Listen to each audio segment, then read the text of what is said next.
welcome to episode 406 of the Tilehurst podcast. Difficult times still lie ahead for this football club. A win against Bolton on the pitch against playoff rivals. Technically at the moment, kind of abated the mood slightly. However, transfer window, which we'll get into very shortly, and a statement out today has done nothing really to calm the nerves of very, very anxious Reading fans up and down the county. I don't think, for what it's worth, that he currently has any intention of selling the club. I think Dai Young has so much on his plate that this club, our club, is just a very small part of that plate. Currently, he's holding all the cards, and the statement today has made that clear, and it's left for those to run the club, and I use the term run loosely, have no real power to do anything at all at the moment. We're all just waiting for something to happen. And of course, there's plenty of blame to go around. The fans have been loyal to the team, to the managers, and ultimately to the club. But that loyalty now is being severely tested by those who are essentially playing God with one of the oldest clubs in the land. Here to discuss the current state of the football club is Ross, as always. But we've also got Tilehurst resident Peter Matthews, who, if you don't know Peter, does all of the TTE coverage for the women's team. And it's absolutely fabulous. It keeps us all up to date with what is going on with the women's team. We're not just going to talk the women, though. We're going to talk about the club in general. Peter, at the moment, how concerned are you about Reading Football Club, formed in 1871? Do you want it on a scale of 1 to 10 or something like that? So, yeah, 10 being the most concerned.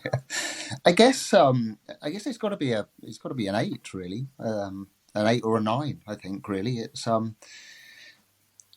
I think you're right. It feels like there isn't, we don't know what the motivations are, but there seems like there's very little motivation at the moment for Mr. Dye to sell the club. So, I know we'll come on to the transfer news later, but, the benchmarks seem to be so low now that the statement today doesn't really help on the situation. It's full of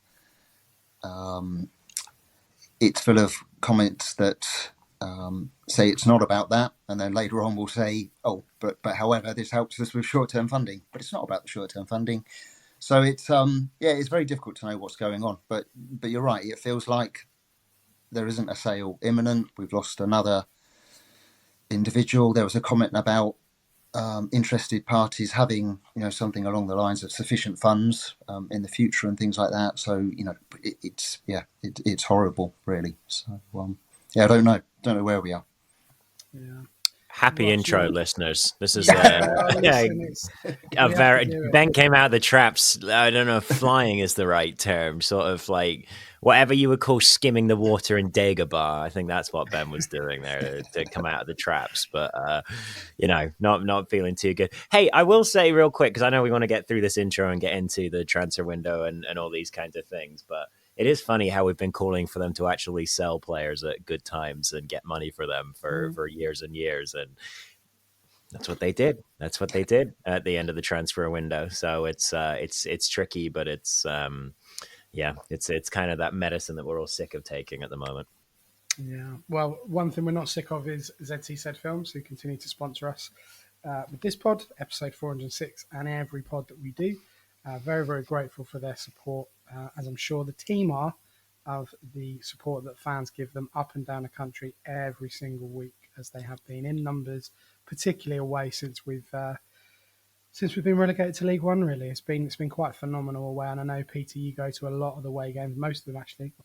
So it'd be good to get your thoughts on kind of what it looks like away from home as well.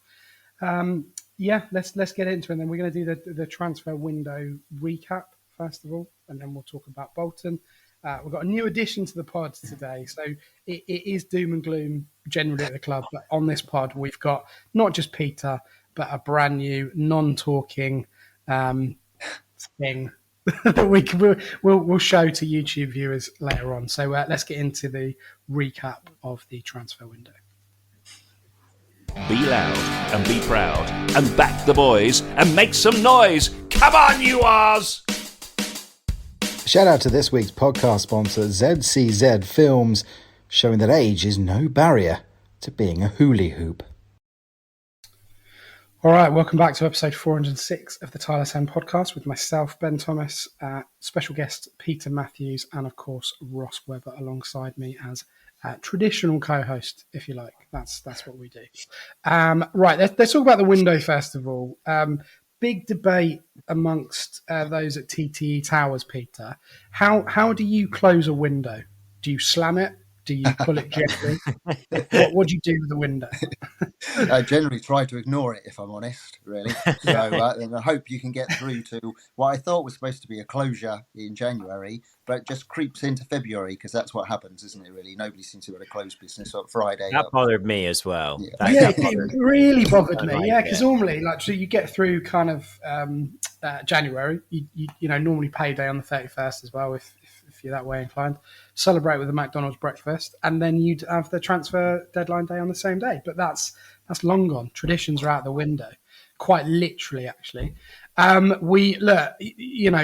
There's two sides to it. Ross just said off air, actually, what we've done is criticise the club for selling players at the wrong time, for the wrong prices. But you know, when a divisional rival comes along with 2 million, it's very, very difficult for any club currently in the pool that we're swimming in, let alone where we are as an individual football club, to turn down 2 million. I guess really we'll come to you first of all, Ross, because you've spoken a lot about Sam Smith as we have, you know, all the way through the season and last as well. What are your kind of gut reactions on Mr. Smith leaving for Disney FC? For Disney FC, yeah. For Hulu FX's Disney. Had to be them though, didn't it? Of all the clubs, it had to be them. And they went and brought Jay Rodriguez on the same day. I'm like, you're just being greedy. I did think that was very, very funny, starting Jay Rodriguez and Sam Smith up front. It's just an odd package for everything that they're up to, isn't it? Yeah, look, Sam Smith on his way. I don't think this one is as damaging as some of the others could be. I think it feels more damaging because there's not an obvious replacement. Obviously Wareham has been the player who's been most likely to start in that position if Smith hasn't been fit so far this year, and previously we've seen Kelvin start in that kind of position and do okay. But he seems to be more on the left side now, and obviously we have this new signing too, but there's no obvious the goals are coming from here now place with Smith gone. But the thing about Smith was his movement was excellent. He found himself a lot of chances, but he scored those almost bang on his XG. So that kind of tells me that he was very good at getting into positions where he would then sort of, you know, take him a few chances to score. I think that for Wrexham, you know, a team that are going to give him some more chances, he'll probably bang in quite a few goals, maybe 10 over the rest of the season. But I mean, again, like we're selling players who have value, you know, when they have value, and getting something back at the club. And Smith talked in the summer about how it was difficult for him to concentrate, you know, and he'd considered a move as well. So look, if that is the case, it does seem like we got a good amount of money. And I would think that given how well the recruitment setup's been run in this really tight time over the last year, I wouldn't be surprised if we got money up front for him or something like that. So yeah, I think it's a tricky one. It's just an annoying symptom of where we're at.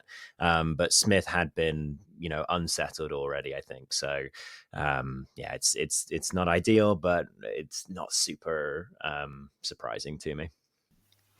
I mean, Ross talked about recruitment being kind of reasonably okay in this kind of lean period, Peter. One of the stinkers from that recruitment period, if you like, was Dean Buzanis, bless him, who's now had his contracts ripped up by mutual consent. I mean, any thoughts at all on Dean leaving? To be careful? Yeah, I'm still fuming. It makes me absolutely mad because it takes me back to Old Trafford when he was brought on because Paulitz just wanted to give him a chance. After I don't know what we paid. We probably paid £50 a ticket.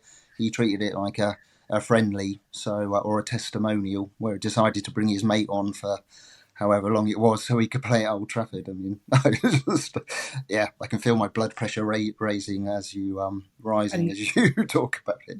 You're absolutely right. For a lot of fans there, Peter, they never recovered from that. Never recovered because he became a symptom of that time in terms of that recruitment, in terms of that kind of nepotism's a wrong word because they're not related, but you're right. There was a friendship there and a kind of a situation where it just felt like he was kind of just crowdfunding all his mates to be there. And it it's incredible that he lasted this long. It's incredible that he was able to get out on loan. It doesn't look in good shape at all, given recent training pictures, and it's just another player that's been on the wage bill that's taken up valuable funds. So, I wouldn't say good riddance because that's unfair, but he's not a player that we're going to miss really. Coming out swinging today, you're like a bag of ropes in a washing machine. Everyone's catching strays right now. I brought a shirt at the weekend as well because I thought I don't know how many more we're going to get, so I thought I'd stick that on. Let's just buy that. Could be the last one we wear. Final one really, and I have to tread very carefully here, Peter. As you know how Ross feels about this individual.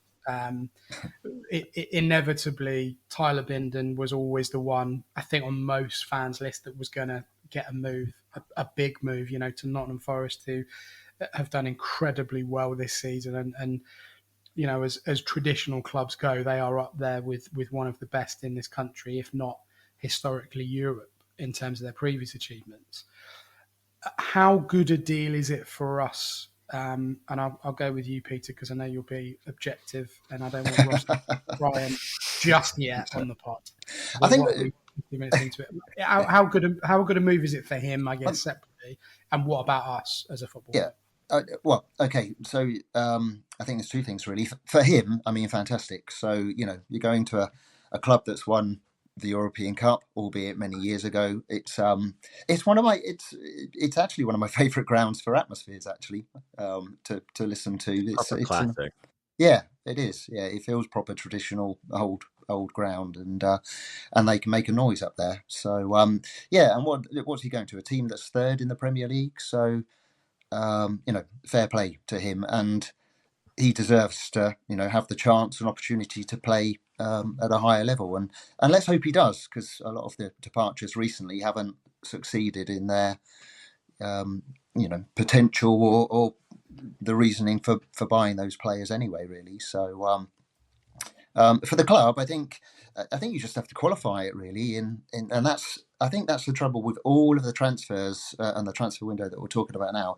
You have to qualify everything and bring it down to the level that or the problem and the levels and the circumstances that we find ourselves in, really.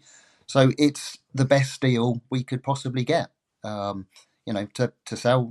effectively sell somebody. He was going to go in the summer, wasn't he? There was no way he was staying. Yeah. So to get him straight back, I don't know if they have boomerangs in New Zealand, but to get him straight back, fair play. So I think that's the best you can do.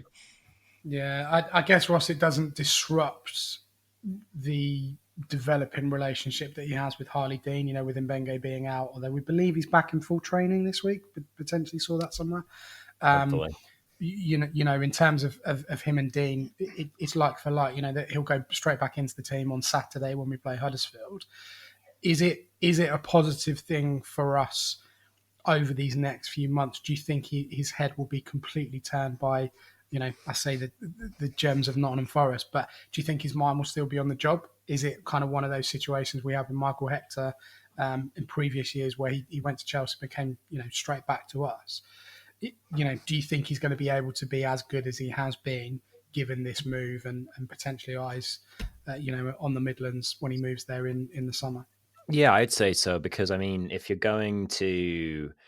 Look, Nottingham Forest is a great step up, of course, but Nelson Abbey made that step up, and it hasn't really worked out for him yet. It's a huge conglomeration of clubs run by Edu, the old Arsenal director that they have under Marianakis, and he obviously kind of stems out of Olympiakos first. So Forest are kind of the top dog now, but they're still. I'm sure Marinakis likes his Greek club there as well. So look, I think that if he takes his foot off the gas in the next 6 months, then he finds himself at, Rio Ave rather than, Olympiacos, or rather than Nottingham Forest in like the training squad or whatever. How he plays over the next 6 months is going to partially determine, whereabouts in that very big club structure he ends up. So, and also, I mean, he comes from we talked about before, a family of athletes. So I don't think that he's one that would necessarily down tools. I think that he's, one of those athletes that just doesn't know how to not perform, really. Tyler Bodin, he's just one of those guys that goes. So yeah, it's a shame to lose him, but obviously holding on to him for the rest of the season keeps alive the sort of faint playoff hopes that we have, and lets us keep the team together, and the team do seem to be motivated to try and close things out well. So yeah, no, I think that he's got all the motivation in the world to keep playing well, and keep progressing as the season goes on. There's a stat for you both. You might have seen this in the week as well. I say week, we're only on Tuesday, but you know what I mean. Of the players that, I know, yeah, it has. Of the players that technically left us this time last year, only one of those is still at his club, and that's Harris. So Vickers has moved to Mansfield Town. Tom Holmes has moved to FZV Dender EH on loan for the rest of the season from Luton. McIntyre, if you missed that, has gone to Charlton. And Nelson Abbey has gone to Rio Ave. So there is a warning sign there in terms of those players looking to. And I think we've said this historically as well about players not really doing very well, apart from Michael Elise and another player that we're legally not allowed to mention these days. They're the only two that have done all right since they've left us. I think in my time, maybe Shaka Hislop you'd include in that as well. I think Sidwell had a good Premier League career. Yeah, I think he had a perfectly, he had a good career. But as did Shorey. Nowhere. Oh, I mean, Kevin Doyle, I guess. Yeah, Kevin Doyle. But it's not been great, though. The amount of players that haven't gone on to great things, not really. So we'll see. But yeah, I mean, that's that would be an interesting one in terms of having Tyler Binden back. Just looking at the players, it's just really good. Sam Smith, just briefly going back to him, I think it's March 11th that he'll be back in the Select Car Leasing Stadium. So I think I asked on Blue Sky, what the reaction to him kind of would be when he came back, and it's a little more mixed than I expected, for sure. It's definitely, there are people who hope that it's not a bad reaction too, but there are people who are definitely like, oh, it depends on how he reacts to that. So that's going to be an interesting one. But yeah, brought in Billy Bodin as well to, in theory, replace him. So that's going to be an interesting one. Son of Paul Bodin, and Peter Offair reminded us that his dad, not only did he miss a crucial penalty for Wales against Romania in 1994, which failed to send them to the first World Cup since 1956. Not that I've memorised it or anything. He also made 41 appearances for the Royals. Any memories of him, Peter? I did see him at all. I started watching this in '93, but I don't remember anything specific about Paul Bodin other than the fact that he missed that penalty. So, like, any memories of Paul Bodin? He's a coach now. So, I'm glad I mentioned it off air that I was old enough, because you probably wouldn't have known otherwise.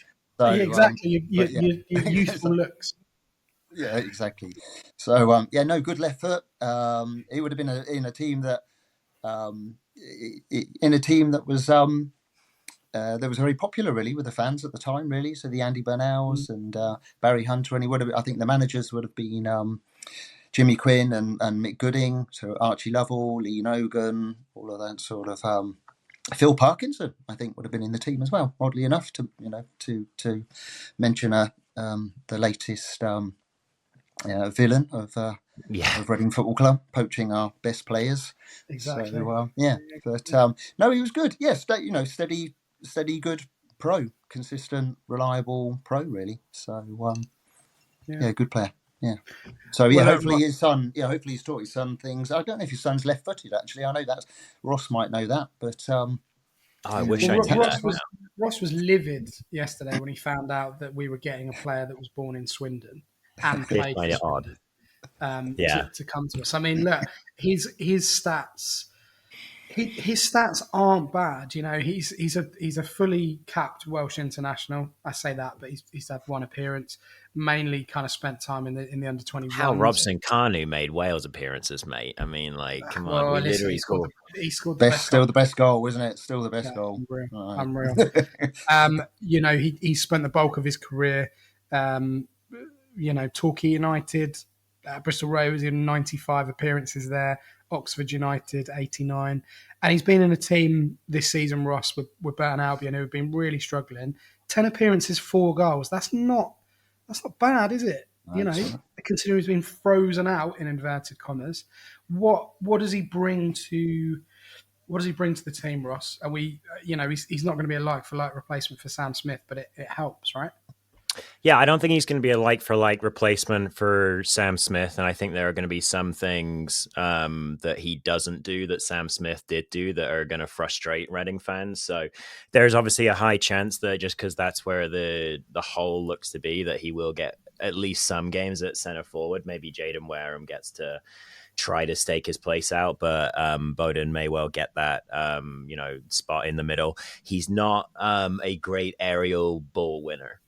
He's 5'11". He is left-footed, Peter, just like myself. But he's not the best aerial ball winner. That's kind of one of the things that is consistently listed as one of his issues. But yeah, you're right, man. 4 in 10 this year. 2 of those did come in the same game. But nice finishes, both of them. He's actually been playing a little bit more reserved than we might expect so far this year. So Burton used sort of a 3-5-2 structure, and Bodin's been playing in almost like an 8 or a 10 almost position that he can play in that forward line as well. One of the things that I noticed when looking at the overall XG for the team yesterday was that we're running an XG deficit right now. It just basically means that while we are scoring more than we're conceding, we would be expected to concede more than we're scoring. So obviously we're running a little hot. That can happen when, as we've talked about this year, we have quality in our team. We have Lewis Wing, who can score from 40 yards out. Burton Albion don't have that. But one of the issues that's causing that is that we take about 2 fewer shots per game than our opponents. And Smith didn't get a ton of shots, didn't get a ton of touches during the game. Now, obviously, if Bodin plays further forward, he's not necessarily going to get loads of shots in the way that he did when playing in that kind of 8 or 10 position, but he is a player who's very happy to shoot, who likes to take a shot. He can shoot from long range. He scored a free kick this season as well. So I think overall, there are going to be some things on the quality side that are going to frustrate us versus Sam Smith, but he might be a player who fits our structure a little bit better overall. So yeah, could be, it kind of came out of nowhere. I was like, who is this player? Billy Bodin, Burton, whatever. But yeah, actually, again, from the recruitment department, this doesn't look like the worst pickup to me. Final question, Peter. Does he go straight into the starting 11, or have we got another Brandon Barker on our hands? Does he go straight? I guess it depends on how fit he is. So I think it just depends on how fit he is. I don't think he will go straight in the team. I think after the win against Bolton, I think Wareham deserves another chance. Yeah. And I guess we'll come on to talk about that game. But I thought Smith was going to be a huge loss for us. I'm more concerned about the loss of Smith. I think there was Smith and the goalkeeper. I think would have been for me the 2 biggest losses because I think we either don't score goals, and I know Smith's not prolific, but I think he did all of as frustrating as he was to watch, which is probably why he didn't get as many fouls and penalties as he should have done. He worked so hard and was pretty physical and pretty strong, and I think we're going to miss that. The same as I think if we'd have missed the goalkeeper if he'd have gone, because it would just cause chaos at the back. So I was just going to say it's funny you bring up the goalkeeper because so obviously Smith, we've seen him play some really good football, and opinions formed on him off the basis of that. Totally fine. Just looking at the numbers, Smith is almost like dead on where he was, like I mentioned, but Pereira is well above. He's consistently been one of the best keepers in the league this season, and has kept out more goals than would be expected. So, I agree with you that Pereira would have been an awful loss. He literally is worth a goal like every 2 or 3 games or something like that. So, agree on that. Yeah. Ironic that we're talking about Sam Smith and not winning penalties, and yet the first game he leaves, we got our first penalty awarded in 18 months, 19 months, something ridiculous like that. So, leaves us very nicely on to talk about Bolton. Massive win. Cannot really underestimate the morale booster that gave to everyone in the stadium that I saw, and I guess watching at home and overseas like Ross. So, we're going to get into that 1-0 win against the Trotters after this short break. The Tilehurst End Podcast. We are back with episode 406, continuing with myself, Peter Matthews, and Ross Webber, as always. Ross has disappeared. If you're watching this on YouTube, you're probably wondering where he's gone. However, he's going to flick a magic switch, and the new edition that's cost us it's literally on cue, look. What I can see is kind of edge rather than anything else. It has cost us an absolute fortune, this setup. It really has. So if you're on YouTube, enjoy what Ross is doing. If you don't watch us on YouTube, you should, because this is a real visual treat we've got. It's a real visual treat watching. If you're listening on Spotify or other platforms, I'll describe the scene currently. So I'm continuing to talk while Ross gets himself sorted. Peter is looking bemused as to what is actually about to happen here. Ross is fiddling around with what we call the tactical cam. It's like that thing they used to have on ITV Match of the Day, the tactics truck.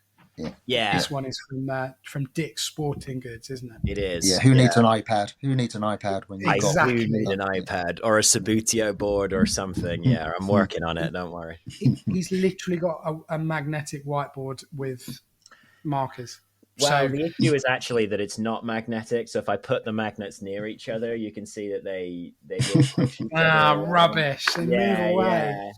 But it's fine. It's all right. It's the best I can do for now, and we'll see how we go. But hey, I mean, thank you, ZCZ Films. We get to do fun stuff. And, I know this looks rubbish at the moment, but we got to watch Billy Bodin this morning before he makes his first appearance for Reading. So these are all excellent things. Thank you, ZCZ Films. Before we kick into what you're about to talk about, Ross, Peter, let's talk about the mood in the stadium. Pre-kickoff and up until we scored the goal, really. What was it like for you being in the ground, and kind of how did you feel, watching us effectively go through the motions and toil away without really any end product up until, we were awarded a really clear penalty? I think, the atmosphere in the stadium, the fans have been amazing this season, really. So it feels like the fans have been really good, and it felt like a patient atmosphere, really, I think. So I think to be 0-0 and be at least competing in a game where, in the first half there was very little. If you wanted to watch a game with lots of entertainment, and at the moment we don't need lots of entertainment, 0-0, fine, we'll take that. Second half, there was at best there was only going to be one goal in it. Bolton missed a chance to score, didn't they? With just Pereira to beat, which I think was a good save, wasn't it? So a really good save. So and then we got our chance at long last, waiting. I don't know how long for that penalty to come. As you say, ironically, for after Sam Smith is departed as well. I've even forgotten the question now, Ben. Actually. You summed it up brilliantly there. Yeah, no, I felt, before the game kicked off, there was a lot of nervousness. I feel like there was a bit of apathy as well. I don't think the crowd was anywhere near as big as it possibly could have been. I thought Bolton were very good as a fan base, really. Came down in numbers, sold out, were basically that section that they have there. But there just seemed to be a real apprehension in the stadium, particularly where I was sat in the Dolan, and it kind of felt more intense than it has done in previous weeks. Perhaps because we'd literally got rid of Sam Smith the day before. Perhaps because we were waiting for a communication or announcement from the club around the non-sale. 500 days, by the way, the club's been up for sale now. But it just felt odd. It just felt odd in the stadium. And actually, for a team that, from our point of view, that's playing a very close playoff rival or supposed playoff rival, should have felt like a big occasion. And it just didn't really. Yeah. Ross, do you want to kick straight in with your tactics, Cam? Or do you want to talk about something else and then do the tactics, Cam? How do you want to do it? It's your show. Enjoy it. What I want to talk about first with this game. This game was a bit of a weird one. Okay. And I've been kind of coming at this from the perspective under Noel Hunt that we've been more solid and less creative. That's been my general thesis about the Noel Hunt Royals, and been starting to dig more into some research on, how Hunt's team play versus Sellers' team. There's not tons and tons of differences at the moment. And I wouldn't expect that. It's mostly the same personnel, and where there have been differences in personnel, there have been differences in tactics used. Some of the most interesting things so far for me, though, have just been kind of the way in which Michael Craig is used. And there's still very much a grouping down the right hand side, where that is very much the place in which we attack. So oftentimes down that kind of right hand side, you'll see Chem come really, really short here. I don't know if this is really working, but we'll just go with it. But you start in this sort of 2-3 build up, whereby Wing sits in the middle and Craig can kind of come on over.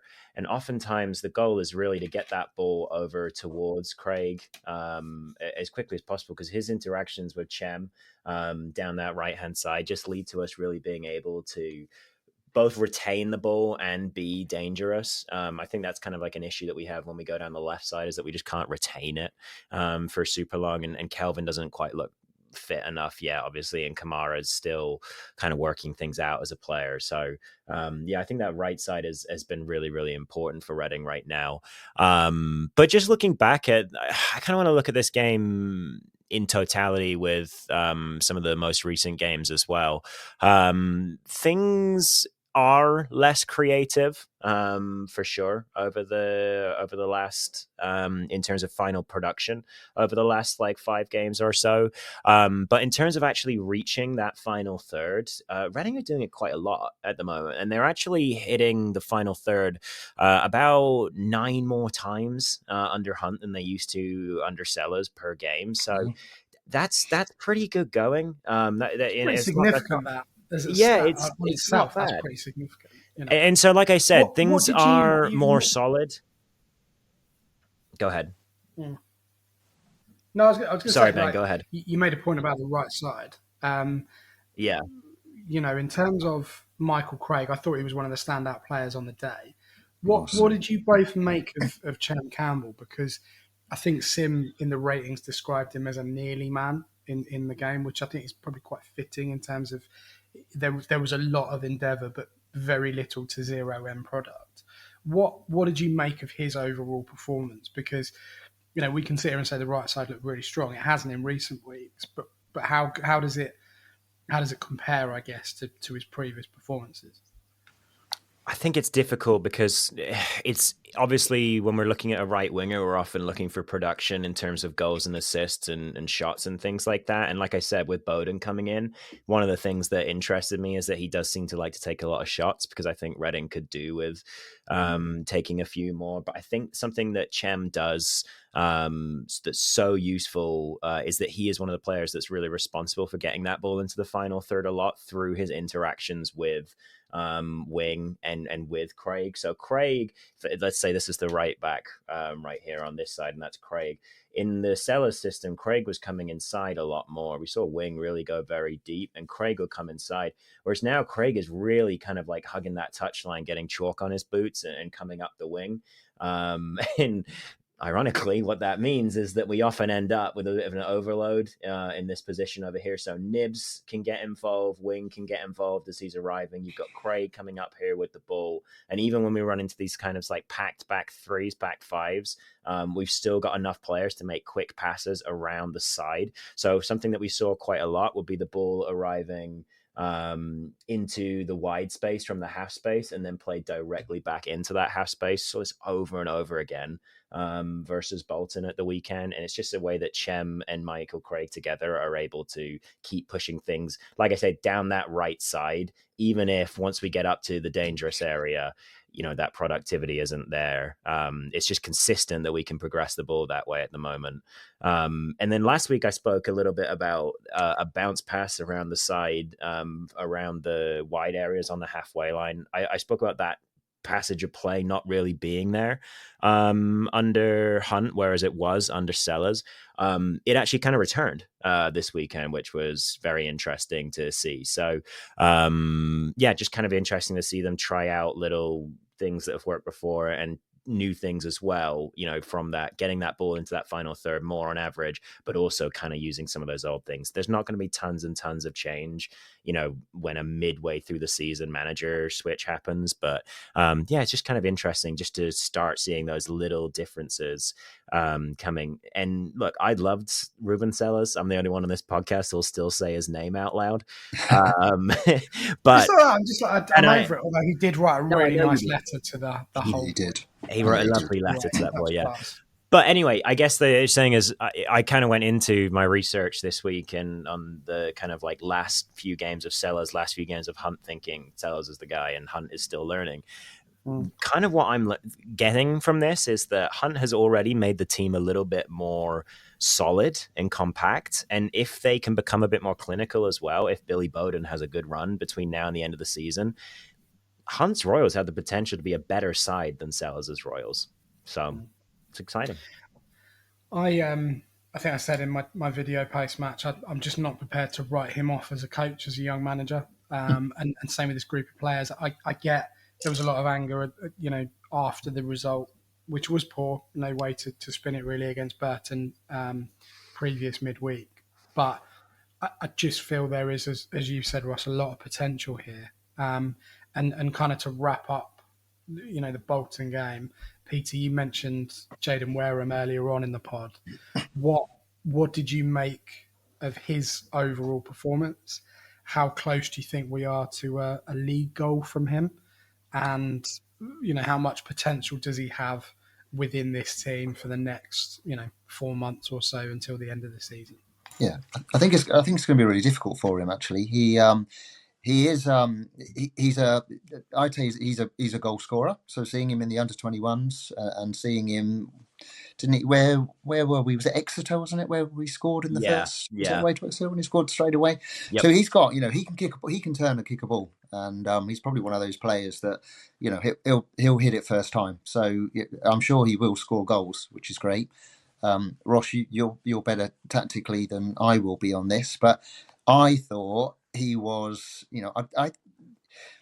he's not a natural replacement for what Smith does, but I thought everything that was asked of him against Bolton, he did really well.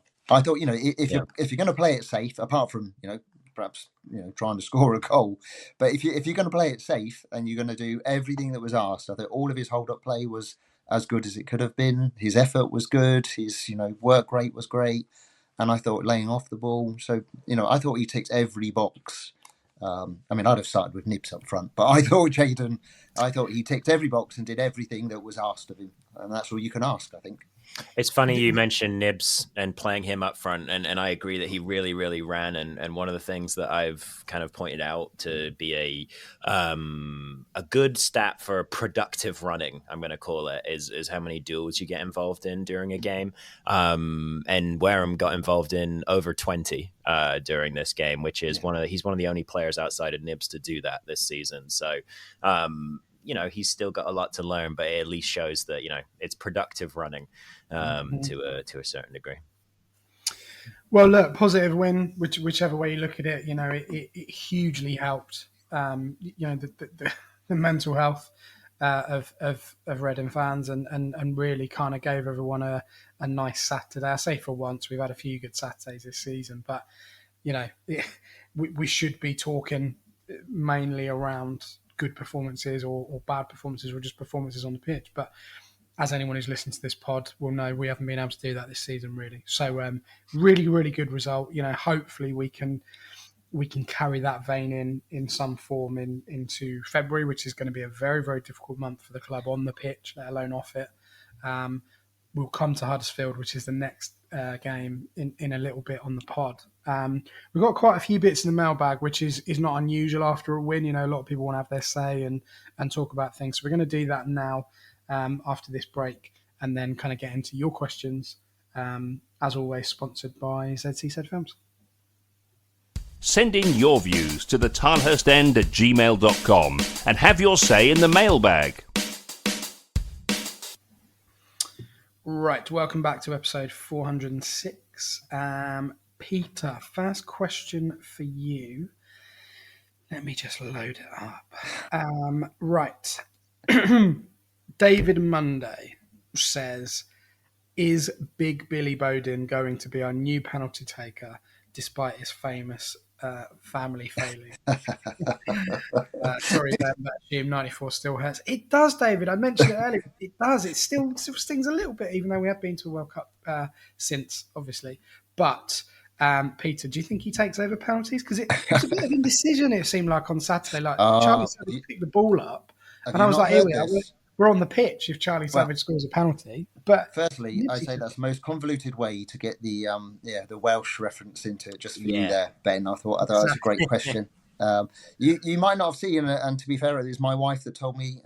But although it did look like some indecision, apparently it was a very tactical and pre-arranged agreement, so that Savage was holding the ball, so that if there was any instruction to the goalkeeper on where Savage was going to put it with his left foot, it turned out to be Nibs with his right foot. So it was classy. Yeah. God, I love these players. They're just amazing, aren't they? I love that. That's a good common one. They do that quite a lot now. You'll see the player will hold the ball, is not the player who's actually going to take the penalty. Watch out for it on throw-ins now. It's starting to come in there too. And it's really interesting. I saw one this weekend whereby the guy holding onto the ball on the touchline, he's just holding onto the ball, he's getting ready to throw it, and the guy who's going to throw it to runs over to him, takes the ball. The guy who was going to throw it then just runs on past the guy, and it's a quick give and go. Like, it's really clever. So yeah, they're doing it everywhere now. Look out for it. I say new. I love the fact David's confident in terms of a new penalty taker. Obviously, it would have been Sam. He never got a chance to take one.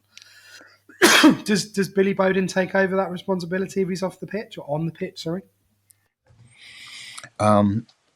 I don't know. It's the honest answer. I think it's who Nibs executed that perfectly well. So it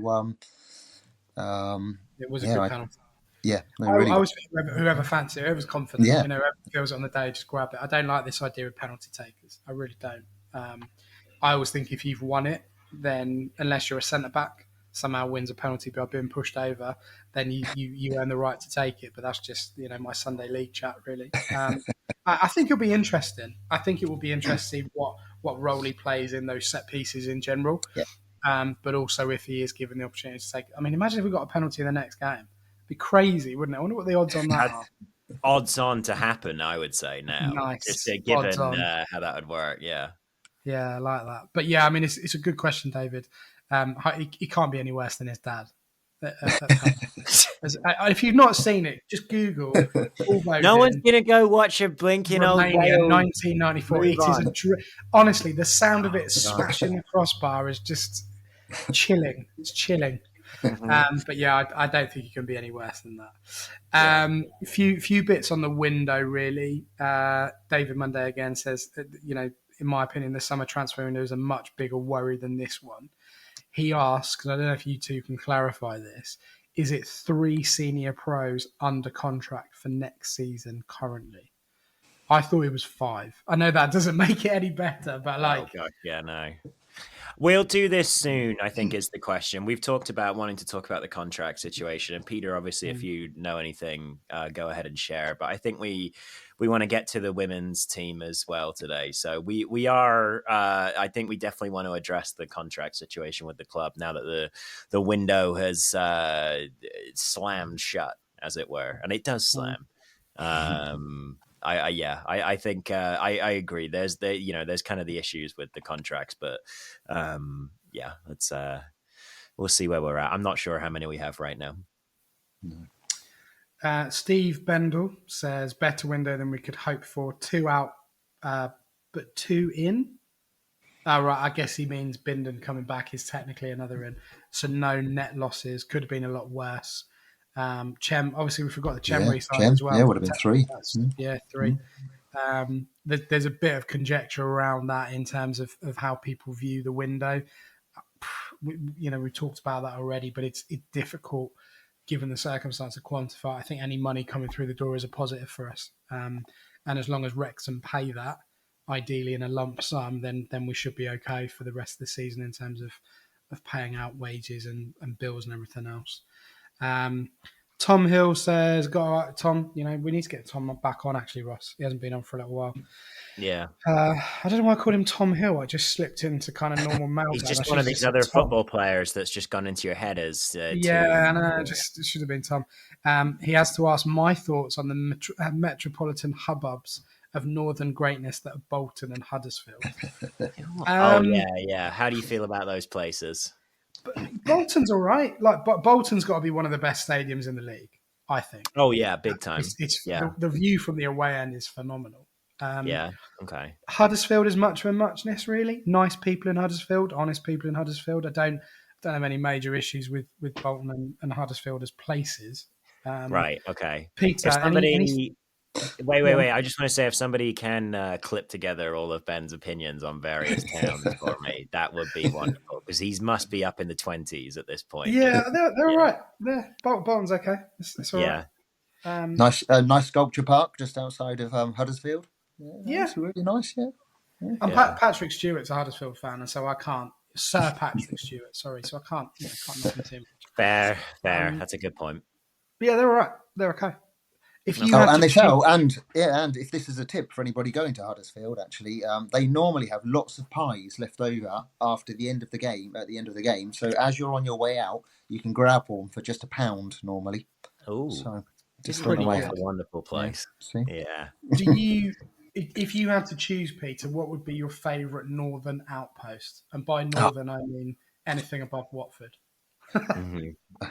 My favourite northern. So I've got to go past. The Midlands, then, really, haven't I? Because you can't really count that either, can you? I mean, we're Southerners. I think you can certainly count as much as. I am with Ben on this. Anything north of. There's a reason when you go north of Watford, they just write the North on the sign. They're warning us, gentle Southerners. I can normally give you my worst ones rather than my best ones. Go on, join the club. Let's do it. So someone like Everton, for example, and we're not going there for a while, are we? But you never want to go to Everton. That's an away fan. They're moving. So we'll only be a few more years before we're back in the Premier League, surely. So exactly. Everton are moving into. It literally looks like the Regen Stadium when you start a new team on FIFA. It's the worst stadium I think I've ever seen in my entire life. It looks like somebody squeezed the color beige out of a tube. And I love stadiums, and that one is just, every time I look at it, I'm like, you paid this much money for this, But, I don't know, my favourite one. I mean, my worst one would be probably Burnley. Burnley is horrendous as a place. yeah, That is okay. absolutely dreadful. Best one. Do you know what? Controversial. I really like Preston. It's a proper football club. Yep. Lot of heritage, nice stadium, decent people. Good pie up there as well. It's a long old way, Preston. And it used to have the museum in the corner, so Yeah. you could go there first as well. Yeah, it's quite nice that. Yeah. Well, there you go. We're going to have a look at. I don't think we got anything on Blue Sky, did we? Nothing much of interest. Should we talk about the ladies' team? Yeah, let's do that. Let's talk about the ladies' team. There was nothing on there, I don't think. So, yeah, Peter, over to you with a rundown, comprehensive recap of what's been going on with the World Jake. If you, in all honesty, if you want to catch up more on the women's team and you're not going to games or you can't see them, Peter does an excellent job of keeping everybody up. So check that out, either on the website. They go on Facebook as well, Twitter, and also, X and Blue Sky too. So, yeah, Peter, go for it. Where are we at? That's very kind. It's heading in the right direction. So it's taken a while, and it's worth a quick recap. So in the summer, and we're talking weeks before the start of the season, the women's football club was abandoned by its parent company. So the coaching staff, the players were all made redundant, and they didn't have a ground. So this is Phoenix from the ashes stuff. It was saved really by the community trust. So effectively, they are now Reading Football Club Community Trust in its title, in its fixture heading each week. Really, Emma Hopkins, who's the head of the women's football, has done a tremendous job. Dave at the Community Trust done a tremendous job. And Pedro Bruno was, he was interviewed whilst on his honeymoon. So that shows you a level of commitment as well from that point of view to take over the reins, really. And they've had cup success. It's tier 5 football is completely different from WSL and Championship tier 1 and tier 2 football. So it's been an eye opener. They're playing on 3G pitches. The game last week away to Sholing was absolutely hideous weather, just standing on the side of a 3G pitch, getting blasted by Arctic cold rain, really. So super fun. So it's another. They have rolling substitutes, so again it's completely different, and it's really difficult. We've gone. I say they're making progress. They've had their first win in the league. So their first win in the league, it's 3 points, which oddly enough has taken them up 2 places. So they're now 8th in the league with Chelsea and Badshot Lee below them. They've still got 1 or 2 games ahead of them as well. So, they're avoiding that relegation place. And when you look back to the first game of the season, which was away to Sholing, we've now played 3 times this year. There was, I think there's only 3 players that started the last game that were in that Sholing team. So it's changed completely during that time. And for anybody that doesn't know as well, we're talking, there is a parallel to what's happened in the men's team at times, actually, earlier on in the Sellers. I've said Sellers now as well, but during that period of time where the team was so young. So this team we've got at the moment is mainly, it's made up of 16, 17-year-old, 18-year-old girls. So they're at college during the week. They play for other teams on sometimes on a Wednesday or something like that. So they're fitting this in. They're training on a Wednesday. They're training on a Friday. That's it.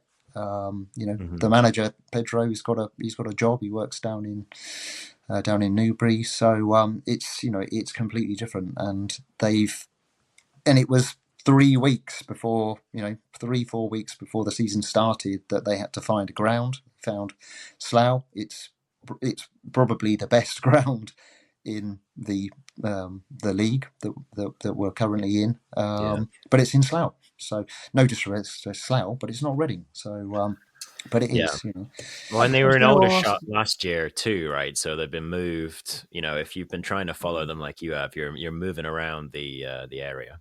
Yeah, they played at Aldershot. They played at Adams Park in Wickham as well, and they just made it back to the SCL before it's all collapsed again, really. But they've got a corner for the first time again on Sunday. For the first time on Sunday, the manager was able to name 11 players plus 5 substitutes. That's the first time that's happened. He even had to drop or drop a few other players as well. So it's changed. At the start of the season, we had 11 players and 1 sub. On 1 week, that was a goalkeeper.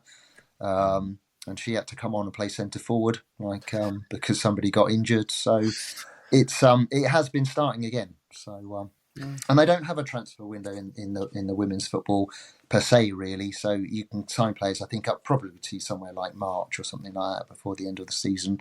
You can just register players and players can move around. They signed a new player again last week. They've signed 2 sisters this week that might figure in the next match.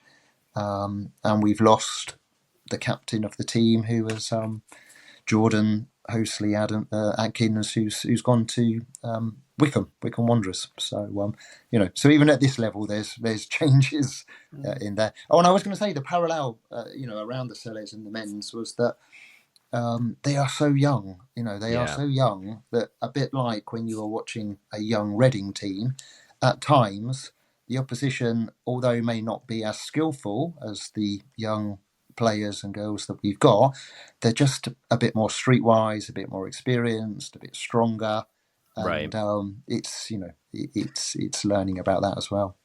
I was going to ask about the moving to Slough. What, apart from the obvious lack of attendances, what's that done to the atmosphere and the general mood around the women's team in terms, as you say, they're representing Reading as a town, but they're technically not allowed to play in the town that they're representing. Like what kind of impact has that had on the team, the fans, and the club itself, really?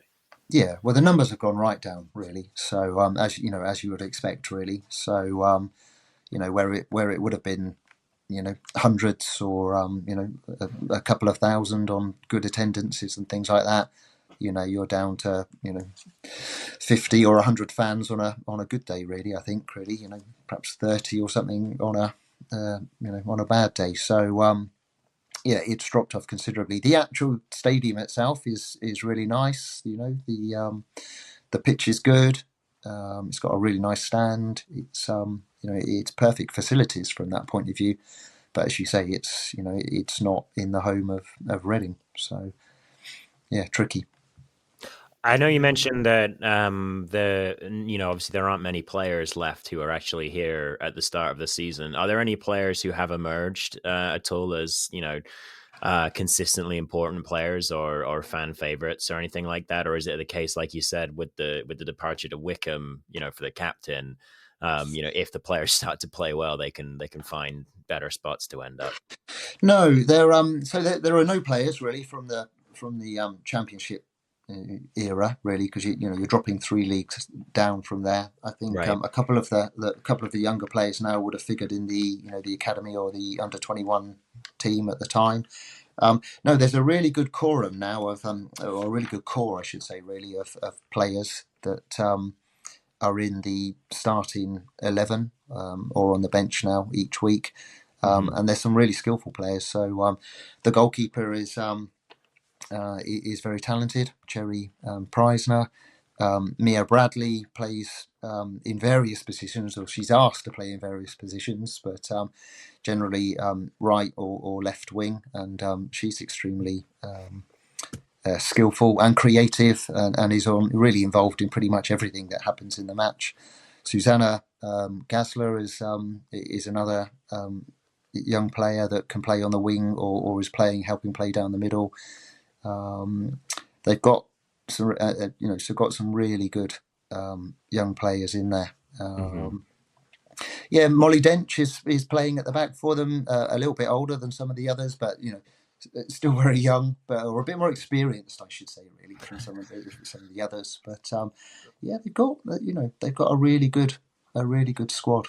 Players playing out of position and players being experienced despite being in their early 20s or younger. That also ties them nicely to the Reading's men's team, of course. Yeah, absolutely. Yeah. Final question, Peter, and it's a big one. Do you think they can avoid relegation?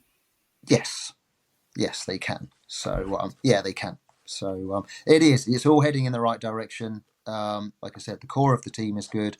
The attitude and the spirit has been amazing. So they're getting beat. They played 10 matches and won one league game. They've won several times in the cup, which has been great. But even when they're getting beat in the league, their heads never drop. They're not arguing with each other. The team is starting to come together. So they can avoid the drop. And the only other thing for me to mention really would be that, or two things to mention, I think really is that bizarrely in the way that the fixtures have played themselves out, that's very odd actually at Tier 5 as well. But there's only one home league match fixture to go, even though we're only halfway through the season or just over halfway through the season. And then in 2 weeks' time, they will be at home to Maidenhead United in the semi-final of the Berks and Bucks Cup, of which they are technically holding champions. Really, not the same players, but But they're the holders of the Berks and Bucks Cup. They'll be playing Maidenhead United. I think it's also going to be shown on YouTube via the Football in Berkshire link. Abby, you'll know Abby Tilehurst. Oh yeah, we do. Yeah, so I think she's doing the commentary for that. So there are two good opportunities to get along to see the women. She's doing the commentary for it. She is. I'm not watching. I'll watch that on mute. I can't be doing that. She doesn't listen to this. No, we do know. Yeah. we do know Abby very well. She's she's been great for promoting the women's game, not just for Reading, but in general in Berkshire. So that's a really big game, really big game. And I guess if people are interested, they want to keep up, because obviously the coverage for the club has dropped right down, as you I guess probably expect given where they are. But it's on the website. It will be on their social channels as well. Sunday the 16th, 2 p.m. There you go. So if you can get down to that, then big one against Maidenhead. Fantastic stuff, Peter. Thank you very much for that. Really appreciate that, and it's good. Thank you for having me. Kind of check in as regularly as we can do, really, in terms of doing that. We're going to switch to the final part of the pod. Quick preview. I was going to say recap. It's not right. Of a trip to Huddersfield. The Terriers seem to be in a consistent pattern of playing teams with nicknames that begin with T. However, we've got to go there. We've got to do something. So we are going to review that game in just a short moment. There's another huge game ahead for the Royals. So be loud and be proud for the big match preview. Alrighty, welcome back to the final part of episode 406 with myself, Ben Thomas. I nearly said Ross Webber then. Where everyone's in great health and just smoothly running through it. Swapping names and getting everything wrong. Yeah, myself, Ben Thomas, Ross Webber, and of course Peter Matthews as guest today. Ross, can you just die quietly, please? Is that all right? Thanks. Appreciate that. Right, Huddersfield then, gents. 5th in the table. Again, another team that's in reasonably good form. We currently find ourselves in 8th. We're on 44 points. They are, as I said, in 5th on 48 points. Same amount of games played. What are we expecting from this particular match, Peter? Well, another tough game, I think, really. Rather surprisingly, they lost to Northampton, I think, whilst we were beating Bolton. So, whether that makes it worse for us or not, I'm not quite sure. But it's tough. We don't have a great record up at Huddersfield in recent years, I don't think. Not that I can remember. So Sim's definitely been on the train home from some, I think there was a 4-0 maybe in the last season of the Championship and some similar things. So Huddersfield came down with us. Is that right? Well, we got relegated, didn't we, against Huddersfield? Oh, yeah. Oh, they didn't. Yeah, it was Neil Warnock. Yeah, they came down the season after. So, I mean, there's a lot of history between the clubs. You look back to when De Jong took over the club. It was a playoff final. Penalty kick away from getting back to the Premier League with Jaap Stam in charge at the time. Very, very good team, actually. Probably didn't do themselves justice overall in terms of how good they could be, because they should have bypassed the playoffs really that season, but for whatever reason couldn't get it done. I mean, Ross, the key thing really is that we don't end up with a kind of a morale deflating defeat. It's all well and good going to these places and trying to get performances out and points, but what we don't want is another kind of 3-4-0 reverse that would put us back to where we were against Bolton the previous week. Do you think that we are in a good position to get something out of the game in a positive sense? And I guess the second question to that is, do you make changes to a team just to ensure that we don't, blow up completely? How many changes to the team can be made right now? I'd say bringing in Bodin is perhaps the one. And I agree with Peter, by the way, that I thought maybe Nibs would start up front. But if we are going to continue playing with this sort of single 6-4-4, 4-4, I'd love a 4-4-3. That get an extra player on the pitch. If we are going to keep playing with this single pivot, 4-3-3. Then I don't think there's too many changes you can make to the team right now. I would maybe play Kelvin on the left and play Bodin in up front in the middle just to see how that looks, and to try and fill him with some confidence, as soon as he comes through the door here. But look, it's going to be a tricky game. Huddersfield aren't just good on paper; they are good. They're a decent team. They produce a lot of chances each game, and they convert at a pretty decent rate. They're up there with the underlying numbers as well as the actual numbers. So yeah, it's going to be a tricky game. They've lost 3 on the bounce, and obviously Reading were able to get an emotionally important victory at the weekend. So hopefully, that means that mentally things are going in different directions for the two teams. But this is going to be a tough one. This is going to be a really tough one. Actually, read Ben's Dolan from this week, because it was good. You did a good little rundown of why this was another nice little emotional moment, and that's the stuff that I can't get out of expected stats. I can't get expected Ben crying. So do make sure you read that as well. Well, I I turned up to the game, and I know the parking guy quite well, and I joked and said, "You haven't been sold yet," and we just fell about laughing. To be honest, honestly, we were in bits. I nearly crashed the car driving into the car park. I was laughing so much. All right, it was just hysterical banter. Yeah. It's another game. It's another distraction, if you like, from off the pitch stuff. And I think given the week that we are having and have already had, it's only Tuesday, we're in a position where it's quite nice to focus on football again. We're getting into a tricky period now where we're going Saturday to Tuesday. So the games are going to come thick and fast. February is not an easy month. Take a look at the fixtures. It's very, very tough.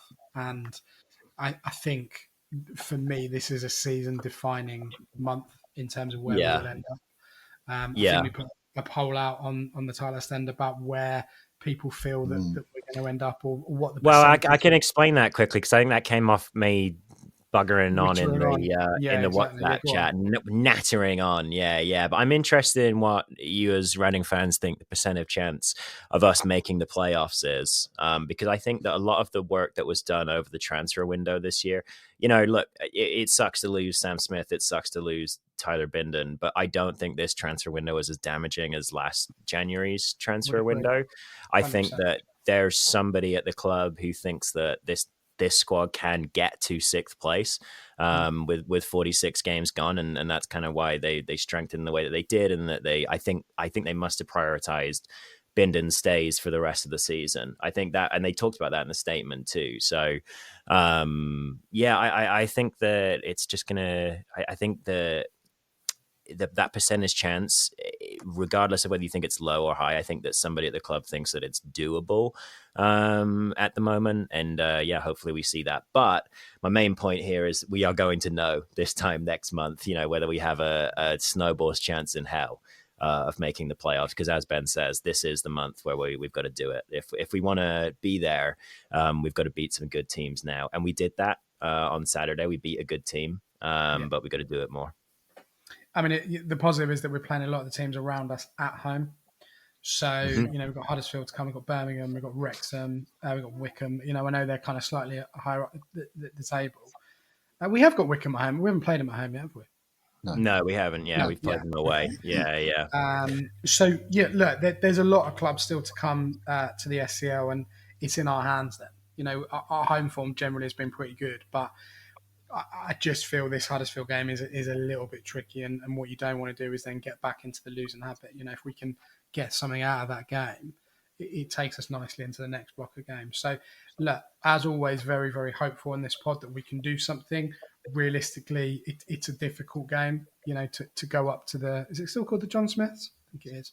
Yeah, you just go with that. And, you know, and get... I did this with Leyton Orient. I was like, it's Brisbane We've Road. decided this now. Just call it the old name and that's fine. Everyone knows what you mean. With it. Yeah, exactly. Yeah. Derby's still at the baseball ground. The Mad's dad. It's one of those...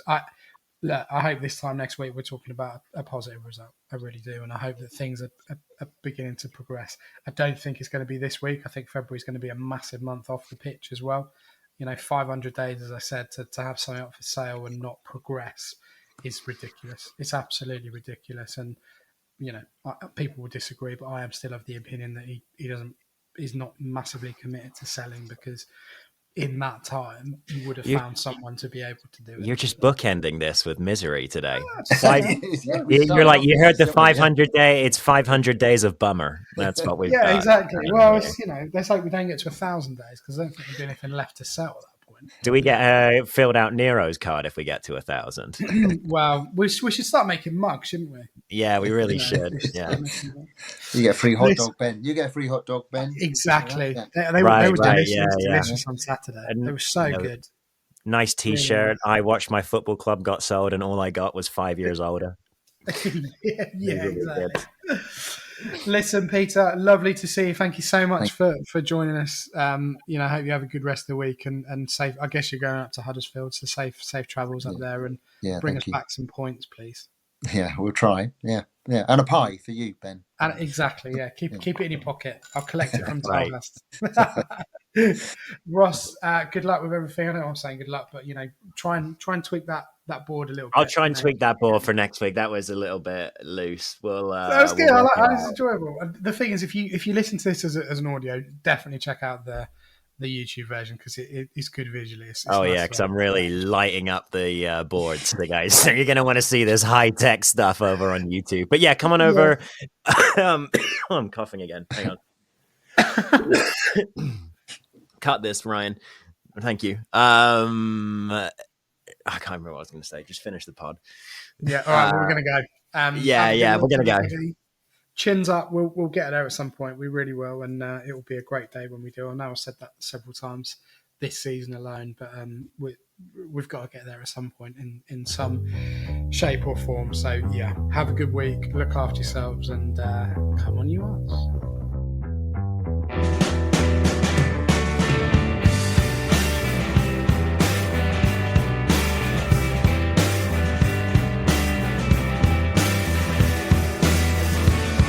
It's